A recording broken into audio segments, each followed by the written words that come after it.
laadunvalvontatiloissa niin tutkitaan kaikki polttoaineet oikeastaan, mitkä lähtee Suomen sisäiseen myyntiin ja myös vientiin lähtee paljon polttoaineita, niin bensaa, dieseliä kuin raskaspolttoöljyä, niin ne kaikki tulee meidän laadunvalvontaseulan läpi ennen kuin ne menee markkinoille. No, suurin syy, miksi muutetaan, on oikeastaan se, että nykyään on muuttunut turvallisuussäännökset sellaiseksi, että me ei saatu enää toimia siinä vanhoissa tiloissa. No, keskeisin haaste oli varmasti valtava esiselvitys. Lähinnä se, että kartoittaa laitekanta ja tehdään oikeastaan rakennuspiirustuksesta lähtien suunnitelmat sinne, mihin mikäkin laite tulee. Ja sitten toisen aikataulutuksen kannalta niin sijoitettiin muutto tähän suursäsken aikaan, koska prosessit ei rasita meitä näytteellään.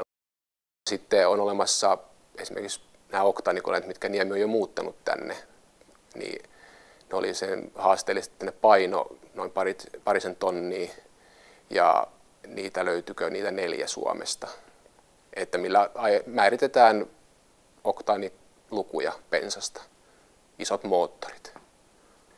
No, se on tosi tärkeää, että muuttopäällikkö on tietty henkilö, kehen on yhteydessä muuttofirman suuntaan, ettei tule sitä epäselvyyttä, että tuleeko asiat hoidettua tai että meneekö tieto eteenpäin. Että kun keskustelen suoraan muuttopäällikön kanssa, niin tiedän, että asiat hoituu. Niemi tarjosi paremman kokonaisuuden oikeastaan palveluiltaan ja sitten saatiin hyvät suositukset Naantalin jalostamon Labran muutosta, että heille teki Niemi muuton. Ja kyseltiin heidän kokemuksiaan ja miten he oli kokenut sen Niemen palvelun. Ja oikeastaan se oli ehkä se suurin syy, mikä ratkaisi sen meidän valinnan. Suurimmat haasteet tällaisessa muutossa on tietysti aikataulutus ja sitten tavaroiden oikea merkkaaminen ja mahdollisesti näillä värikoodeilla muuta tiedetään aina minä päivänä viedään. Mitäkin kun laitteita on hirveän paljon samanlaisia tuolla.